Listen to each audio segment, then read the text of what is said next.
يا أيها الذين آمنوا إذا نودي للصلاة من يوم الجمعة فاسعوا إلى ذكر الله وذروا البيع ذلكم خير لكم إن كنتم تعلمون.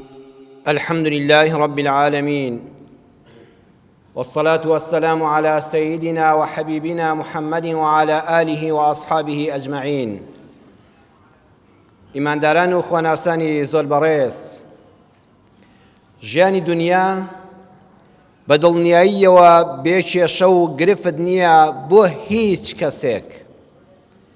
هەموو ئەو کەسانەی کە تۆ لە چوادەوری خۆتا بە خۆشبەخت و بێگرفتیان دەزانی دڵنیا بە لەوەی کەوانیە.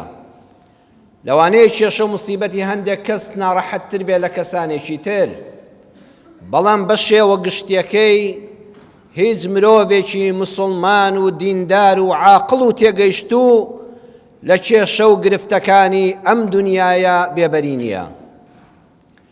بەڵام زۆرێک لەو گرفت و کارەسات و ناڕەحەتیانەی ژیان خۆمان بەدەستی خۆمان بەسەر خۆمانی دێنین.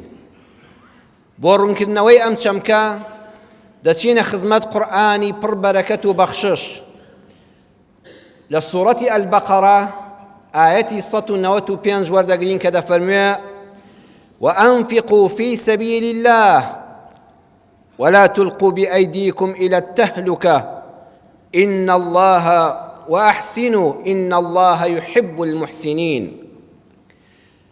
ولا تلقوا بأيديكم إلى التهلكة، أما نص قرآن بدستي خوتان إيمان داران خوتان مخنا گرفتاریەوە.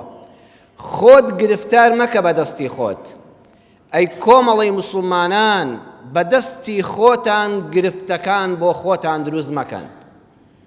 کەواتە زۆرێک لە کێشە و گرفتەکان ئەوە خوا بەسەری نەهێناوین، ئەوە خەڵکیش لێ بەسەر نەهێناوین، ئەوە خۆمانین بەسەر خۆمانمان هێناوە. ئەم ئاەتە لە باسی ئینفاق و بەخشیندا لە پێناوی خوادا هاتۆتە خوارەوە، چونکە لە سەرەتای ئاەتەکە دەفەرمێ وأنفقوا في سبيل الله، ببەخشن لە پێناوی ڕێبازی خوای پەروەردگاردا بەدەستی خۆتان گرفتار و بە هیلاک مەدەن. ئایا بەخشینی ماڵ و سەروەت و سامان پەیوەندی بە خۆ بە هیلاکدانەوە هەیە؟ ئەم قورئانە یەک ئاەتە دووەرگر نابێ بە سەریا تێپەڕی، ئەبێ بچێ ناو واقعی کۆمەڵگاوە و شی بکەیتەوە. ئەم قورئانە بەرەکەتی ئەو ئاسمانە بۆ چاکسازی سەر ئەم زەوێ دابەزیوە. بەڵێ یەکەم کەس کە ماڵ و سەروەت و سامانی هەیە بەدەستی خۆی بۆتە هۆی لێناوبردن و گرفتاربوونی خۆی، دوای ئەوەی ماڵەکەشی حەڵاڵە بەخوا، ئەمە باسی حەرام خۆران نییە، ماڵەکەی حەڵاڵە بە کاسبی حەڵاڵ بەدەستی هێناوە، کەچی ئەو ماڵە دەبێتە گرفتاری بۆی ئەو کەسانن کە خوا زۆری پێبەخشیون و ئەوان هیچی لێ نابەخشن. زەکات دەدەن، بەڵام غەیری زەکات ئامادەییان تێدا نییە هیچ کارێککە بۆ موسڵمانان بکەن. بەخشین و سەدەقات و یارمەتیدانی ئیماندارانی هەژار و لێقەوما و تەنها لە ڕەمەزانە بیری دەکەوێتەوە. هەرچەند ئێمەی مەلاشجاری وایە غەدر دەکەین، باز لە ڕەمەزان و ڕەمەزانە باسی سەدەقات و خێر دەکەین، وەکو 11 مانگەکەی کە پێویستیت بەوە نەبێ تۆ دینارێک لە جیفاند بڕواتە دەرێ. بەڵام ئاەتەکە دەفەرمێ ئەی خوا پێداو وأنفقوا، بەردەوام بەدەستە جەمعی هەمووتان ئاوڕی خێر لەو کەسانە بدەنەوە کە پێویستیان بە ماڵی ئێوە هەیە. ئەگەر واد نەکرد خۆت بێبەش کردووە لەو هەموو خێر و خێراتی کە بەهۆی بەخشینی ماڵەوە دێتە ڕێگات. هەر لانی کەم حەدیثێکەیە کە ئیمام مسلم لە صحیحەکەی ڕیواەتی کردووە دەفەرمێ والله في عون العبد ما دام العبد في عون أخيه. والله الله بۆ خۆی، والله خوا خۆی بەبێ فریشتە بەبێ هیچ کەسی تر، خوا خۆی یارمەتیدەری ئەو کەسەیە بە چاوی خۆت بە چاوی سەر دەیبینی کە ئەڵڵاه چۆن یارمەتیت دەدا. کەی یارمەتیت دەدا؟ یارمەتیە تایبەتەکە مادام العبد في عون أخيه، هەر وەختێ تۆ دەستگیرۆی کەسێکت کرد لەبەر خوا یەقینت هەبێ ئەڵڵا بۆ خۆی دێتە سەرخەت و یارمەتی دەدا لە تەنگانەدا. دەیت خوا ئەم بەڵێنەی خوا کەسێک لە پێناوی ئەوەدا دەست بە ماڵەکەیەوە بگرێ و هیچی لێ نەبەخشێ ڕەتی کاتەوە خۆی بە هیلاک بردووەیان نا، چونکە تۆ بەردەوام پێویستیت بە خوایە. خوایەکیش بەڵێنی دابێ هاوکاریت دەکەم تۆ هاوکاری خەڵکان بکەی، بڵێ نا من هاوکاری کەس ناکەم، دەی خوا دەفەرمێ منیش هاوکاریەکەی تۆ دەبڕم. خۆت گرفتار کرد ئەو هەموو ناڕەحەتیەی دێتە بسەر ڕێگای دەوڵەمەند و سەرمایەدارەکان، بڕواتان بێ بەڕێزت کە هەژاری دڵت بەخۆن نەمێنێ تۆ ژیانت خۆشترە. ئەوەیە ئەو هیچی لێ نابەخشێ لە پێناوی خوادا، لەگەڵبوونی خوای پەروەردگاری لێکشاوەتەوە بەدەستی خۆی بە هیلاک برد. دووەمیان خوای پەروەردگار فرمووی في سبيل الله، يعني في الجهاد في سبيل الله، كخوا ماڵی دایتێ نابێ هەر بۆ خۆت و ماڵ و منداڵت بێ، ئەبێ لە جیهادی في سبيل الله دا سەرفیکەی. ئەمە نەسی قورئانە. بەڵام کام جیهاد بەو مانایە نا ئەگە پردێک لە شوێنێک دروست کراوە تۆ بە ناوی جیهادەوە هیچ کار نەبێ بچی بیتەقێنیەوە. هەو دەرزێکت پێ دروست ناکرێ بە ناوی جیهادەوە سارە بێنی بۆم بڕێژی کە بیبێ لە ناو خەڵکی بازاڕە بیتەقێنیەوە. ئەوە دەستێکی دروست کراو بۆ لێدانی ئەم ئیسلامە و ناشرینکردنی مسلمانانە. ئەوە معلومە. جیهادی فی سەبیل الله کە هەر یەکێک لە ئاستی ئێمەدا دەبێت لەگەڵ یابێ و بە ماڵەکەی بە زۆر و کەم بەشداری بکە، ئەوەیە دیفاعکردن و بەرگریکردن لە عەقیدە و بیر و باوەڕی ئەم مسلمانیەتیە. دووەم بەرگری بکەین لە ئەخلاق و ڕەوشتی مسلمانانە و خێزانی مسلمان. هەرچی هێزی کوفری دنیاە، هەموو هێز و پارەی خۆی خستۆتە گەڕ بۆ ئەوەی مسلمان لە دوو شتی بدا، لە دوو تاوەری بەقوت دەدا، هەڵ دەتەکێنێ. یەکەم بێدینت کە عەقیدە و بیر و باوەڕەکەت بشێوێنێ، دووەمیان ئەخلاق ڕەسەنەکانی مسلمانەتی لێدا ببڕێ، سێمیان خێزانەکەت هەڵوەشێنێ. جەنابتان ئێستا ئەوەندە مستەلەحی وان ناشرین هەیە کە لەم ڕۆژانە تۆ دەیبیستی، من باسییان ناکەم لە مینبەرە، وشەکان ناشرینن. هەموو هێزی کوفری عالەم بە پشتیوانی هەموو دەوڵەمەندە جیهانیەکانی خۆیان بەس دەیانەوێت ئەو وشانە ئەوەندەی ببیستی هەتا مێشکیش لەگەڵ بەلاتەوە زۆر ئاسایی دەبێت، جاران عیب بووە وشانە، هەر بە مێشکیش تابێ و گوێ لێبێ پێت عیب بوو. ئێستا ئەوەندەی دەڵێنەوە خەریکە بەلاتەوە ئاسایی دەبێت. وای لێدێ خێزانەکان هەڵدەتەکێ، پێش ئەوەش بێدینت دەکا. بۆیە بە هەموو مسلمانان خوا دەفەرمێ وأنفقوا في سبيل الله. ئەم دینە دینی تۆیە، والله ئەگەر خەمخۆری نەبی خۆت بەدەستی خۆت بە هیلاک بردووە. بۆ چەندە خۆت چاک بی بەیانی مناڵەکانت دەبنە مار و هار لێت، بەخوا کوڕەکان و کوڕەزاکانت، کچەکان و کچەزاکانت وەکو مار بەردەبنە گیانتەوە. کوڕی ئەو خەڵکە ڕۆژە دەبێتە زاوات، کچی ئەو خەڵکە ڕۆژ دەبێتە بووکی ماڵت. ئەبێ خەمی ئەم دینە بخۆی عەزیزەکەم، نەڵێ ئەم دینە والله من بۆ خۆم کاسبکارێکم و لە ماڵی خۆما دانیشت و محەقی هیچم نییە. ئەبێ بە ماڵەکەت خزمەتی ئەم دینی خوایە بکەی. هەر کەسێک کە دیفاع لە عەقیدە و بیر و باوەڕی مسلمانان دەکا، دیفاع لە ئەخلاق و خێزانی مسلمان دەکا. ئەگەر وان نەکرد خۆت بە هیلاکە داوە.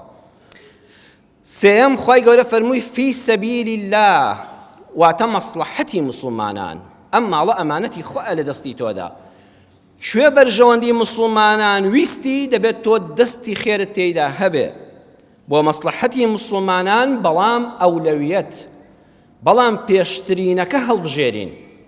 نمونەیەک بەرچاوی جەنابتان دەخەم. کەسێک بە پارەیەکی حەڵاڵی خۆی، ئەو پەڕی پارەکەی حەڵاڵە، نێتیشی ئەو پەڕی بۆ خوای پەروەردگارە، بە خالیسەن بۆ خوا دەیکا، دوور لە ڕیا. ماڵەکەش هی خۆیەتی و داگیرکراو نیە و گەندەڵی نییە. دێنێ لە سەرمای زستانە کە خەڵک بەرەو سەرما و زەقێتی و بەستەڵک و بەفر و باران دەڕوا، بێنێ 100 موبەریدە بکڕێ، دابەشی 100 سەر ماڵی بکە.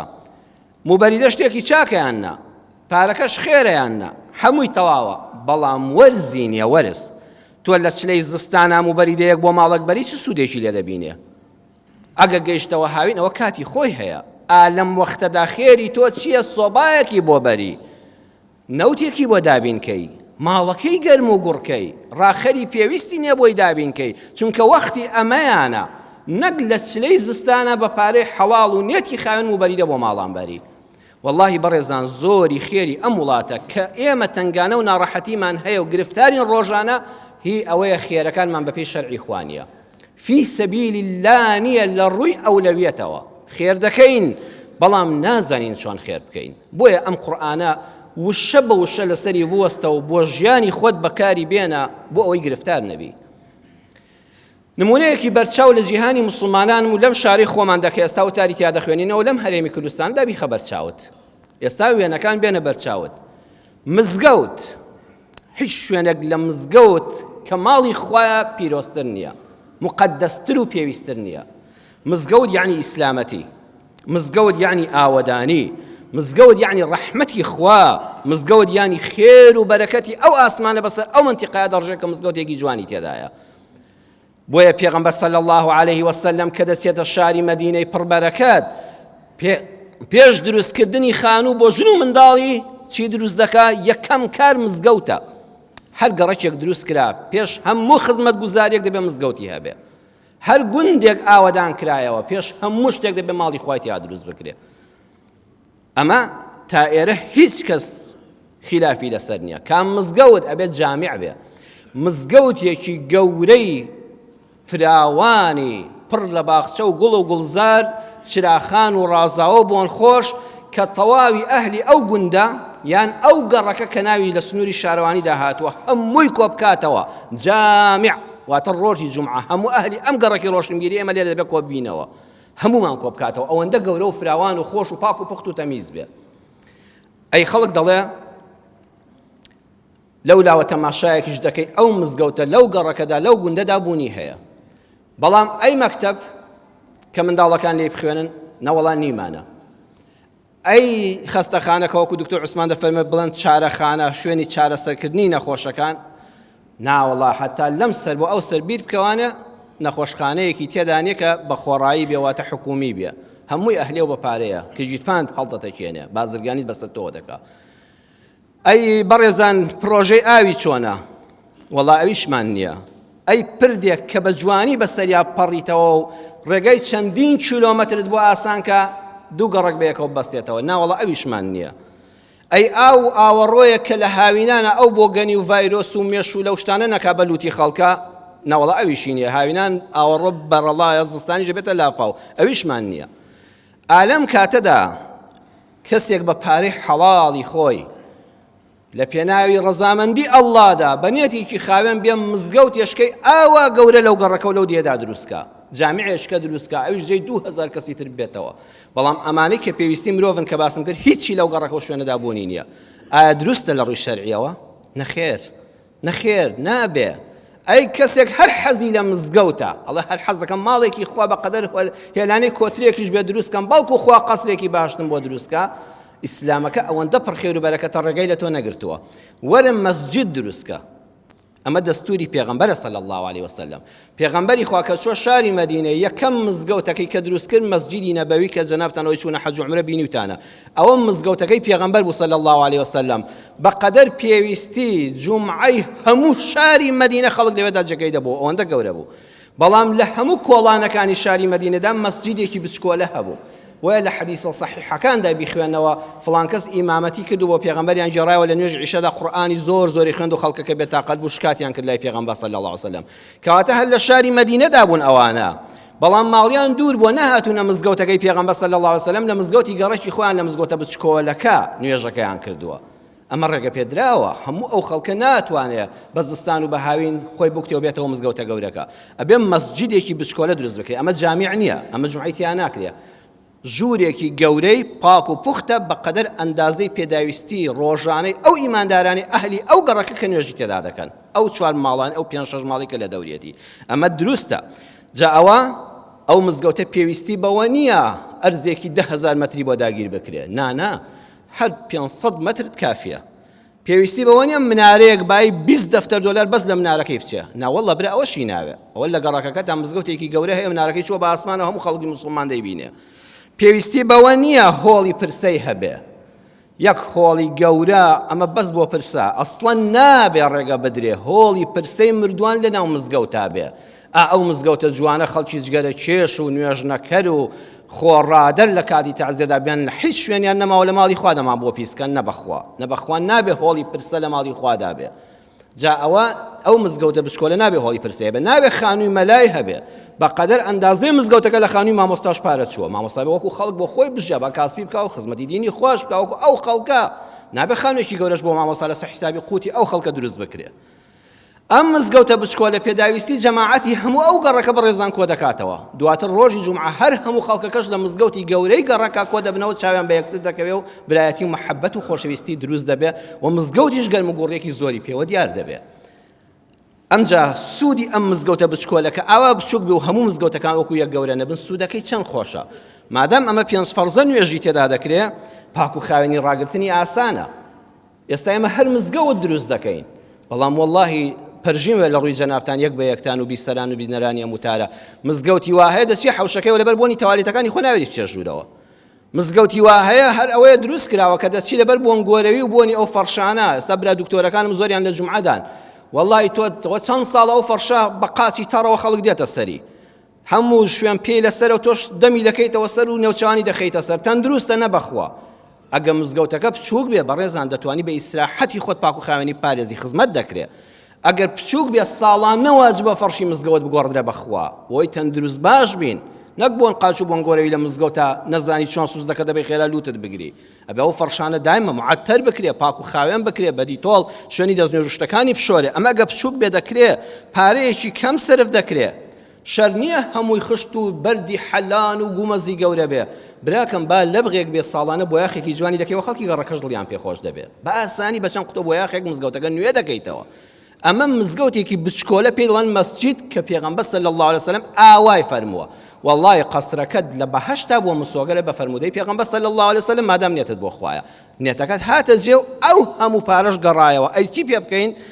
دەی بابین مەکتەبێک دروستکەین، بابین سەیری پێداویستترین شتی ئەم گەڕەکە بکەین. ئەم دینە مەسلحەتی موسڵمانانە. ئەمڕۆ قوتابخانە پێویستەیان نا؟ دەکرێت منداڵەکانمان نەخوێنن؟ ناوەڵڵا. من سیر دەکەم ئەلحەمدولله ئەم گەڕەکەی چوادەور سوپاس بۆخوا باخێکی بەهەشتی تێدایە، ڕێگای بەهەشتی تێدایە، مزگەوتی بەهەشتی تێدایە، ناوی دەنەی چی تێدایەتی. دەی دەوڵەمەندی خێرخوازی بۆ خوا سوڵحاو بزانە ئەم موسڵمانانی ئەم گەڕەکە هەژارە پێویستیان بە چییە؟ والله مەکتەبێکی تێدا نییە، بەیانیان ئەبێ ئەو خەڵکە هەمووی بە پاس بکرێ بگرێ، یان بە تەکسی یان بە سارەی خۆی. خۆتان بینی و تانە چی ئیزدیحامێک لەسەر ئەو شەقامانە دروست دەبێت. هەر سارێک و تەلەبێک بگوازێ دێگەم لە ناو گەڕەکەکە یان مەکتەب هەبێ مناڵەکە بە پێ دەڕۆ بە سەلامەتیش دێتەوە بۆلات. ئەو ئیزدیحامەی سەر شەقامەکانیش دروست نابێ. بەڵام کەس ئامادە نییە ئەو مەکتەبە کە مەسلحەتی موسڵمانانە کە دوایی مەلا لەو مەکتەبەیە دروست دەبێ، ئەندازیار دروست دەبێ، پزیشک دروست دەبێ، پارێزەر دروست دەبێ، هەموو ئەوەی خزمەتی تۆ دەکات لەو مەکتەبانەوە پێگەیوە. ئیمام و خاتیبی مزگەوتەکەت هەر لە قوتابخانە عەزیزەکەم خوێندوێتی. دەی مەکتەب دروستکە. ئەگە خوای کرد مەکتەبەکان دووسەیەک بوون، مەکتەبێشکە دروست مەکاو، وەرە خەستەخانە دروستکە، با شەو ڕۆژ دەرگای کراوە بێ پارە خزمەتی موسڵمانان بکە. وەرە ئەمەکە بخەسەرشانی خۆت، وەرە پرۆژەیەکی ئاو بکە، وەرە حوجرە و فەقێدا بنێوە. مامۆستای معتەبەرمان هەیە وەکو بەرەکەتی کوردستان بابێ حوجرە و فەقێدانێتەوە کەسانێک فی سەبیل الله بۆ مەلایەتی بە خالیسی بخوێنن. خۆ مینبەرانە کە مەلاکان بردن دەبێت کەسێشکە شوێنیان بگرێتەوە. وەرە خزمەتی ئەوە بکە، وەرە بە شەناوخۆیی قوتابی هەژار بکەوە. ئێستا ئەم شاری هەولێرە پایتەختی هەرێمی کوردستان لە هەموو شارەکانی کوردستانەوە و لە هەموو شارەکانی عێراقەوە خوێندکار بۆی هاتووە، بەخۆ زۆریان هەژارن. ئەو بەشە ناوخۆیانش کە حکومەت وەک پێویست ئاوڕیان لێ نەداتەوە، بزانە لە چه حاڵێکی نەهامەتیدان. 6 تەلەبە 7 تەلەبە لە ژوورێکە بێ خزمەت گوزار. ئەی دەوڵەمەندی بەڕێسەی دەکەی ئەم هەموو مزگەوتە لەم گەڕەکەدایە. ئەی بۆ نای لە پەناز زانکۆکەوە بەشە ناوخۆییەک بکەیتەوە، شوێنی خەوتن مەطبەخێکی تێدا بە شوێنی نان خواردنی تەلەبەکان ئێوارە بە برسێتی دەگەڕێنەوە، خواردنیان بۆ حازر ناکرێ و دایک و باوکیان لەگەڵانیەوە بەخوا جیرفانیشیان بەتاڵە. ئەزانی چه خێرێکی گەورەت کردو بە هەشتت بەخوانانی باشت بۆ خۆت مسواگەر کرد، یەک پارو نامدەیتە ئەو تەلەبانە. براکەم دەکرێت ژوورێکی گەورەشیان بۆ دابین کە مامۆستایەکی ئاینی فی سەبیل الله بچێن نوێژی مەغریب و عیشاکەیان بۆ بکە، 4 نەسیحەتی خێریشیان بکە کە لە دینەکە دانەبڕێن، هەر ڕۆژی 10 دقە قسەی خێریان بۆ بکە. ئەمە گەورەتر بوو لەو مزگەوتە زیادەیان نا. ئەی چ خێر و بەرەکەتێک بوو. خوا دەفەرمێ فی سەبیل الله بزانە ئەم خێرە لەکوێدا پێویستترینە ئەوە هەڵبژێرە. کە مزگەوتی پێغەمبەر صلی الله علیه وسلم بەڕێزان کاتی خۆی وابوو. پێغەمبەر صلی الله علیه وسلم کە مەسجیدی خۆی مزگەوتی پێغەمبەری دروست کرد لە مەدینە، ئەم مزگەوتە عیبادەتی تێدا دەکرا، جەماعەت، جومعە، ئەوانی سەحابی لە شەڕ و غەزادا بریندار دەبوون لە مزگەوتی پێغەمبەر تەداوی دەکران. خۆت معلومی جەنابتانە لەوێ تەداوی دەکران. ئەوانەی ئەهلی سوفە بوون، واتە ئەهلی علم بوون، بێژن و ماڵ بوون، بێسەرپەرشت بوون، غەریب و ئاوارە بوون، لە مزگەوتەکەی پێغەمبەر دەمانەوەتە وەکو بەشە ناوخۆیەکی داخلی وابوو. ئێستا ئەمە هەمووی لە مزگەوتە ناکرێت، ئێمە بەس جومعە و جەماعەت کۆ دەبینەوە، کەواتە فەرعەکانی تریش هەر بەشێکن لە مزگەوت بەنێتی خاوێن و دینی خوایان تێدا بەرقەرار بکرێ. با بەڵگە بێنینەوە، نەڵێن قسەکانی مامۆستا لە خۆیەوە بوو، با بەڵگە بێنینەوە.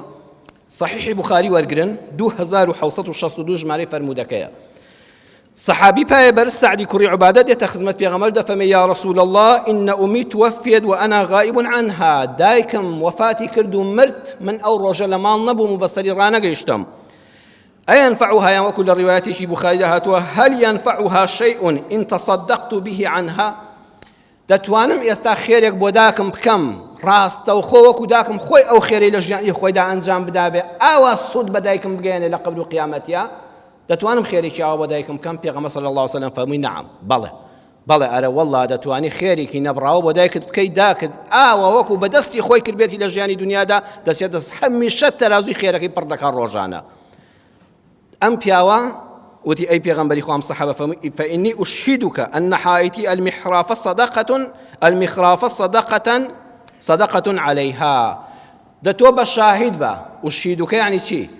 يعني من بەشی میلادگرەکانم خۆم هێشتۆتەوە زوڵمم لەوان نەکردووە بەشێک لە ماڵەکەم باخێکی زۆر بەناوبانگم هەیە لە مەدینە پڕ لە خورما و میوەهات مسڵمانانیش پێویستیانە زۆربەی خەڵک بێمیوەیە ماڵەکەی میوەی نییە پارکێکی نییە ئیسراحەتێک پشوێکی تێدا بدا من دێنم ئەم باخەم تۆ بە شاهید بە یعنی ئەمڕۆ ئەگەر شتێکی وات کرد بڕۆ دادگا بڕۆ کاتب عەدل با سپێنێ کوڕکچەکانن نەڵێن وەڵاو خێرە هەڵدەوەشێنینەوە خۆیان داگیریکەنەوە با دەسەڵاتدار ئاگای لێبێ پێغەمبەر صلی الله علیه و سلم وەکو حاکم کرا بە شاهید لەسەر ئەم مەسەلەیە ئەم باخە بوو بە وەقفی موسڵمانان چوو باخەکەی بفرۆشێ بڵێ وەڵا دەیفرۆشم دەیدەم بە مزگەوت نە ئەوە تێگەیشتنی سەحابە بوو لە دین مسڵمانان مزگەوتی گەورەیان هەیە لە مەدینە مزگەوتە بچکۆلەکانیشیان زۆرن کەواتە دێم باخێک دەکەم بە خێری دایکم کە هەرچی لێی خوار وەڵڵا چۆلەکەیەک لێی بخوا کرمێک لێی بخوا ئەو دایکەی تۆ لە قەبرەکە خێری بۆ دەچێت کەسێ دڵی تەنگە و دەچێتە ئەو پارکەوە ئۆخەی ئەم گوڵ و گوڵزارە ئەو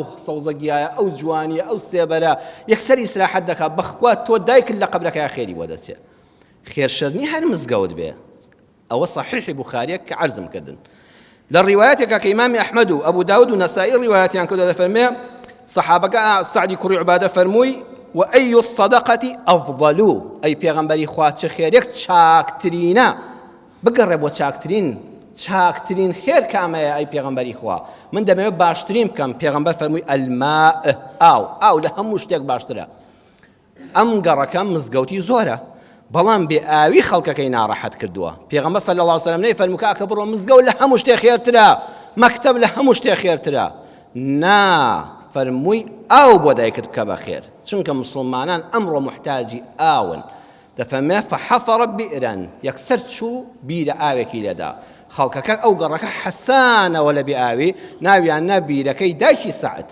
بیری دایکی سەعد چەندین ساڵ دوای ئەوە هەرمایەوە و خوا بەرەکەتی تێخست و مسڵمانانی لە بێ ئاوی ڕزگار کرد جا بەڕێزان ئەمە دینی خوای پەروەردگارە ئەو سەدەقە و خێرەی وەئەنفیقوا فی سەبیل الله ئەگەر جێگای گرت مسلمانان بە پێش شەرع کارەکەیان کرد تەماشای پێویستی مسلمانانیان کرد لەو شوێنەدا وەڵڵی هەر هەموو بەختەوەر دەبن گرفتەکانمان زۆربەی دەڕەوێتەوە بەڵام ئێستا سەیری گەڕەشی مسلمانان کە لە مەسافەی 500 مەترە دوای ئەوەی کە چوویتەوە ئەم شارەی خۆمان بگەڕێ بە چاوی مشتری سیرکە لە بینی 500 مەترە 4 جامیعی تێدایە هەر یەکەیان 3-4 ملیۆن دۆلاری لێ سەرف کراوە بەڵام مسلمانانی ئەو گەڕەکە پردەکەی کە بەسەریا تێدەپەڕی من خۆم بینی من وەڵڵی مەترسیت هەیە سیارەکە نەکەوێتە ناویەوە چەند خەڵک لەوێدا مردووە کە سیاری شەو کەوتۆتە ناویەوە یەک دەوڵەمەند ناڵێ با پارەی بەز مناری مزگەوتێک پردێکی جوانی پێ دروستکەم تەواوی ئەم منتیقەیە کە ئێستا من خوپەی تێدا دەخوێنمەوە یەک خوێندنگای تێدا نییە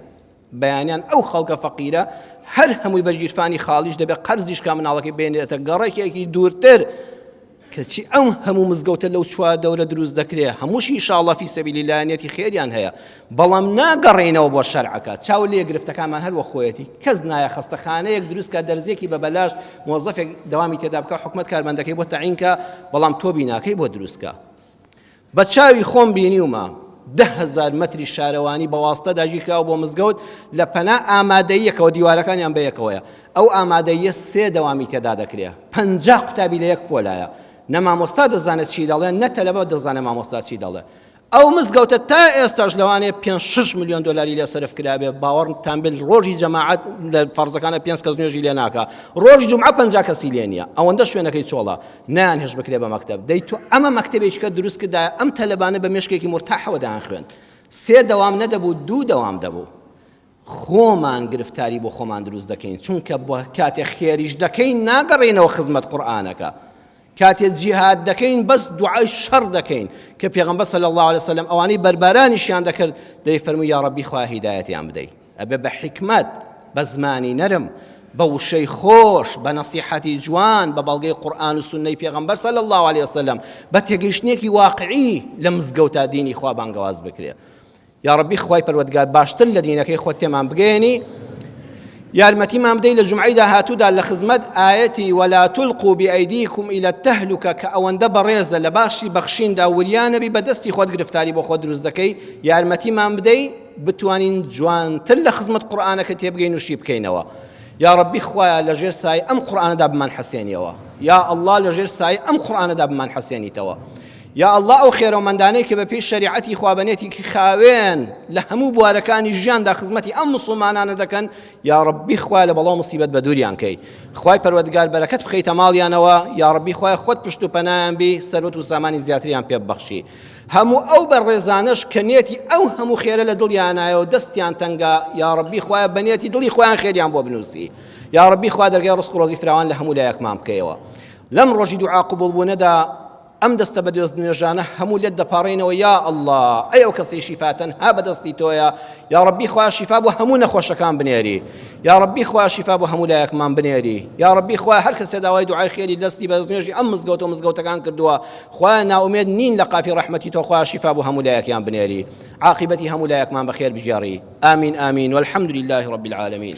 يا أيها الذين آمنوا إذا نودي للصلاة من يوم الجمعة فاسعوا إلى ذكر الله وذروا البيع ذلكم خير لكم إن كنتم تعلمون.